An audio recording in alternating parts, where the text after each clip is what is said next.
Good day, students. I hope you are doing well. Today marks the last topic for the third grading period, the second grading period, and it is all about the computation of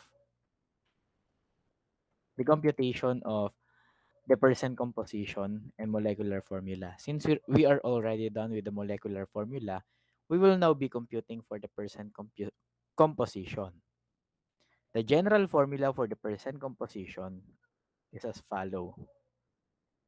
The percent mass of X represents a specific element, is equal to grams of X or unknown element divided by the grams of compound multiplied by 100%.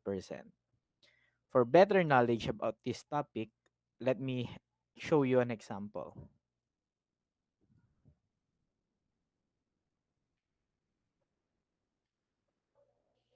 All right.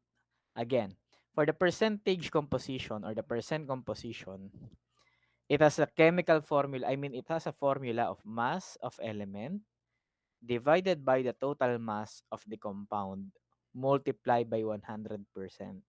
That's how we compute for it. For us to be able to compute for the percentage composition independently, I'll show you an example. Number one, the problem goes like this.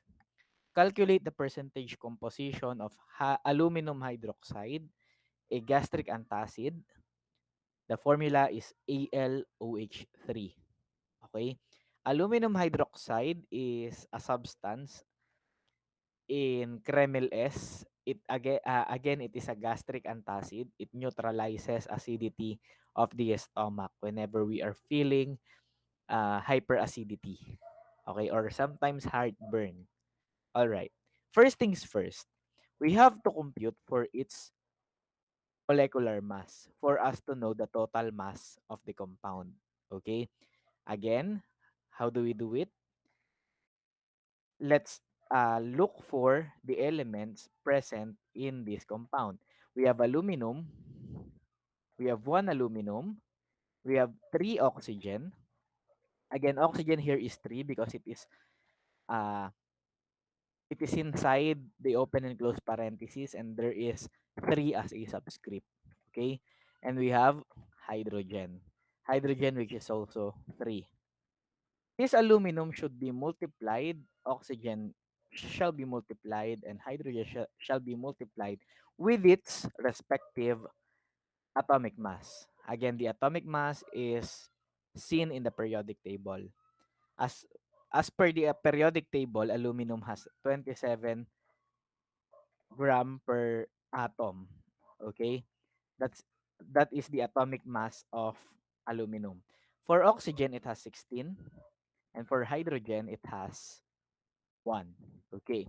So 1 multiplied by 27, we will get 27. Uh, 3 multiplied by 16, we will get 48. And 3 multiplied by 1, we will get 3. Just have the summation of these examples. Okay. Uh, just add the following. Then right after adding, you will get the total molecular mass or molar mass of this aluminum hydroxide. So 27 plus 48 plus 3, we will get 78. Okay. So 78 grams per mole of aluminum hydroxide. Okay. This is the total mass. Okay. I mean, the total mass of the compound. So it is already given. All right. Now, in computing for the percent composition, again, we will compute the percent composition for us to know how many percent is aluminum, how many percent is oxygen, and how many percent is hydrogen in aluminum hydroxide. Let us start. Let's start with hydrogen. I mean with aluminum again. Aluminum, we are computing for the percent composition, okay? We already know that the mass of element of aluminum is 27, okay? So 27 grams per mole of aluminum divided by 78 gram per mole of aluminum hydroxide multiplied by 100%.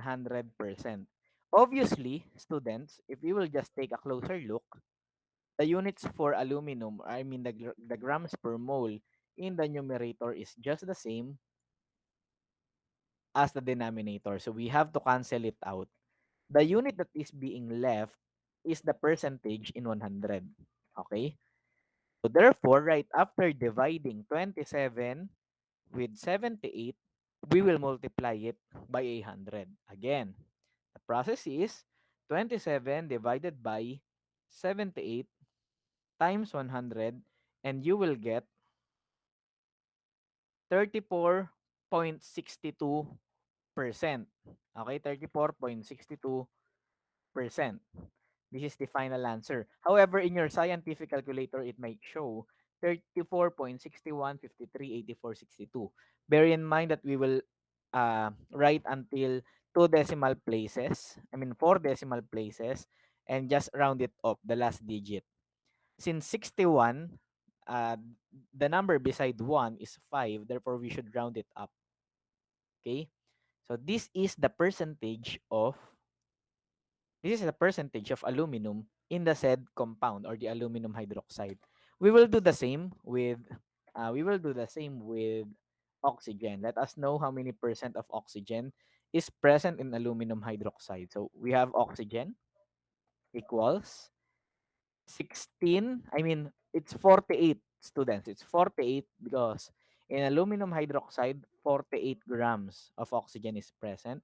48 gram per mole divided by 78 gram per mole. Why 78 again? Again, we are computing for the percentage of oxygen in aluminum hydroxide. So therefore, it is always 78 point, 78 gram per mole in the denominator. Okay, again, same unit,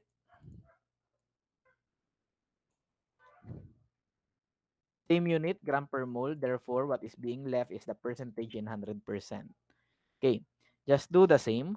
We have to divide 48 plus, 48 divided by 78 multiplied by 100%, and you will get 61.54%.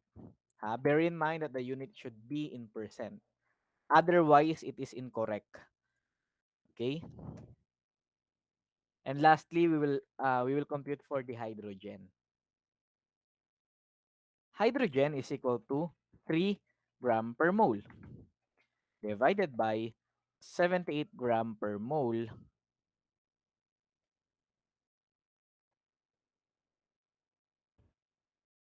Okay, 78 gram per mole of aluminum hydroxide. Multiply it by 100%.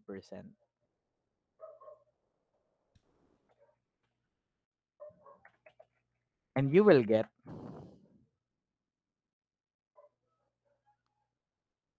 3 divided by 78 times 100,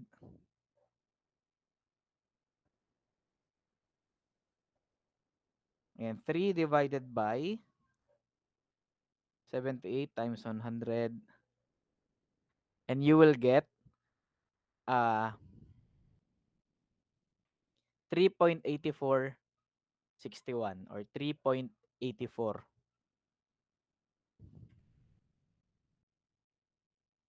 Since ang katabi ng 4 is 6, we can round it off. However, if we will add 1, the result of the final answer, if we will total it will be 100.01%. Okay? So sometimes it's up to you if you will round off or add 1. Just to check your answer, students, you can add 34.62. It should be 100%. However, 99.99 and 100.01 is also acceptable. Or in this case, try natin na the final answer in hydrogen is rounded off as 3.85. Obviously, it looks like the ending numbers and will end with 01, with 0.01. So 34.62, lahat ng color blue ay i-add natin, plus 61.54 plus 3.85, and you will get 100.01%. Okay? However, this is still acceptable. Okay? Kung 99.99 yan, ito yung mga acceptable values natin, 99.99%, 100%, ito yung pinaka-eksaktong sagot, yung 100.00%, or 100.01%. Ibig sabihin, pag naging 99.99%, may konting mali ka lang sa rounding off. Or pag 100.01%, may konting mali ka lang sa rounding off. However, pag sobrang layo niyan or hindi ganito yung final answer ninyo when we check uh, these answers, these percentages, mali yung ginawa ninyo na process. Okay? I hope you learned something for today, students. Uh, that will be it. That will be the last topic for the second grading period, the percentage composition. You stand by for tomorrow and I will give you your sit work or your final quiz for the second grading period. Class dismissed and see you next meeting. Goodbye.